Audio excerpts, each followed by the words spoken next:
Terima kasih Anda masih bersama kami. Bagi Anda yang baru saja bergabung, kami hadirkan kembali 3 berita utama hari ini. 5 kecamatan di Kota Tebing Tinggi kembali terendam banjir yang dipicu meluapnya 3 sungai. Warga di Kota Binjai digemparkan dengan temuan jenazah wanita yang tewas membusuk di dalam rumah kontrakannya. Pembangunan jalan tol Trans Sumatera ruas Binjai Langsa terkendala pembebasan lahan dan cuaca buruk.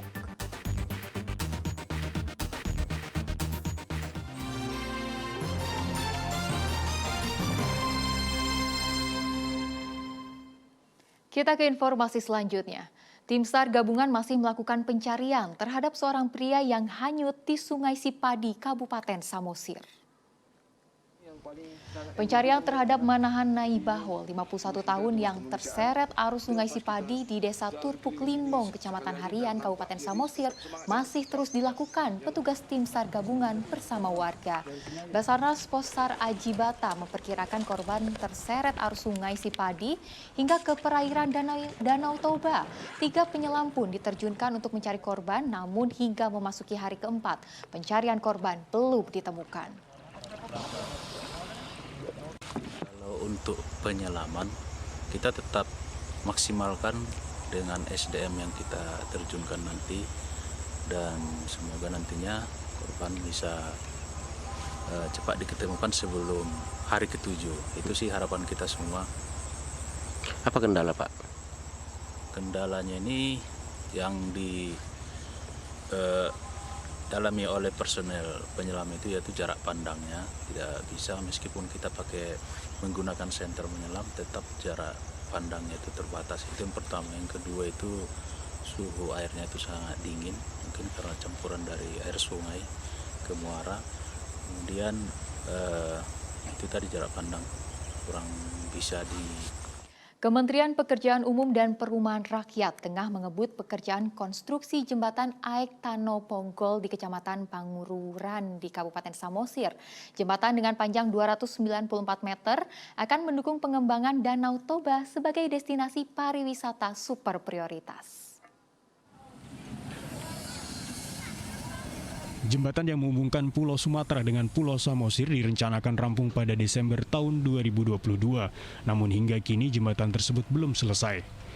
Pembangunan jembatan Aek Tano Ponggol dikerjakan oleh kontraktor pelaksana PT Wijaya Karya bersumber dari anggaran pendapatan belanja negara tahun 2020-2022 senilai 157 miliar rupiah.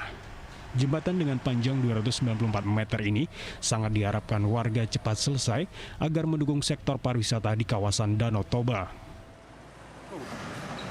Karena di sini pekerjaan Tano Ponggol ini bermanfaat. Yang pertama, jalan sudah lancar ketika bulan 12 nanti menyambut Hari Natal dan Tahun Baru. Yang kedua, dulunya jembatan Tano Ponggol ini bersejarah. Yang sejarahnya penghubungan antara dua pulau. Yang pertama Pulau Samosir dan Pulau Sumatera.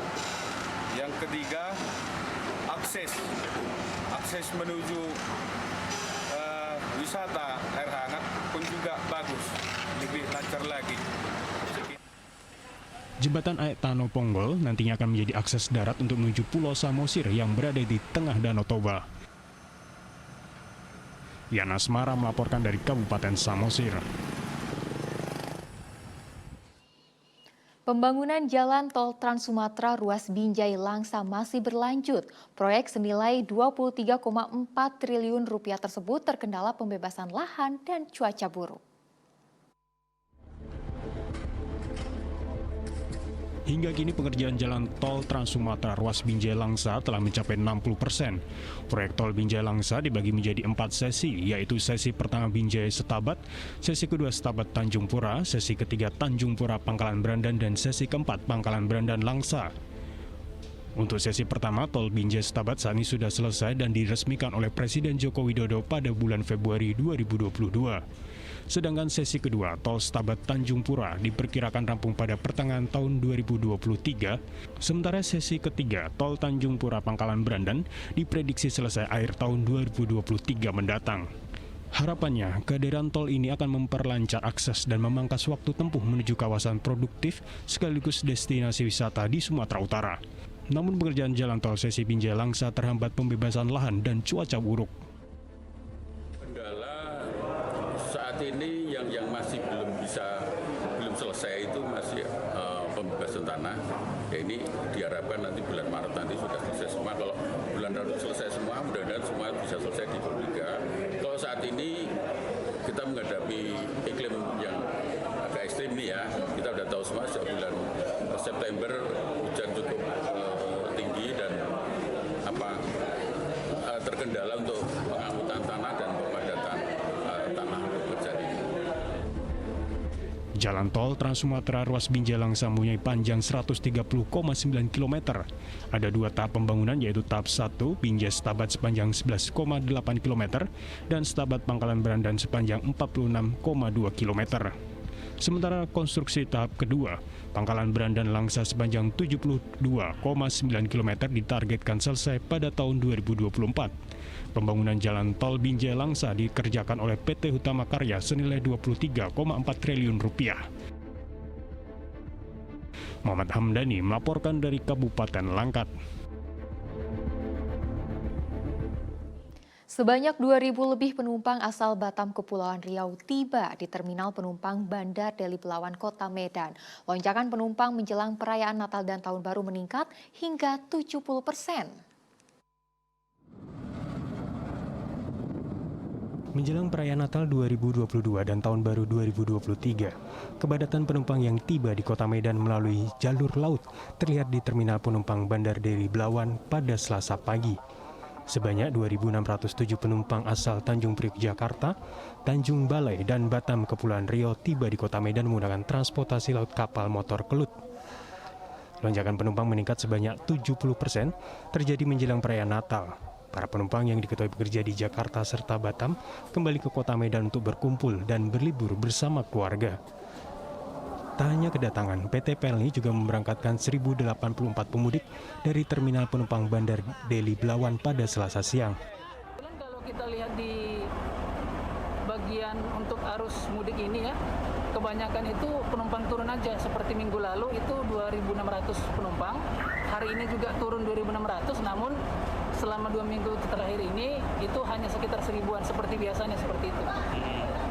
Bang, selain kapal Kelut Bang, ada juga didatangkan kapal lain Bang untuk antisipasi lonjakan penumpang? Untuk antisipasi kita menambah satu armada yaitu KM Dorolonda yang akan berangkat pada tadi siang dari Batam, besok pagi akan tiba di Bandar Deli Belawan sekitar jam 7 pagi dan akan berangkat dari Belawan besok jam 11 siang. Salah satu penumpang menyebutkan memilih transportasi laut karena harga tiket kapal laut lebih murah dibanding moda transportasi lainnya untuk perjalanan mudik ke kampung halaman. Menurut saya karena lebih ekonomis, terus santai juga Kak, berangkatnya. Rencana pulang nanti mau naik apa lagi? Kelut lagi. Kelut juga ya. Rencananya PT Pelni juga akan mendatangkan kapal motor Dorolonda yang mengangkut penumpang dari Batam menuju Kota Medan dan keberangkatan penumpang dari Terminal Penumpang Bandar Deli Belawan menuju Batam. Muhammad Hamdani melaporkan dari Kota Medan.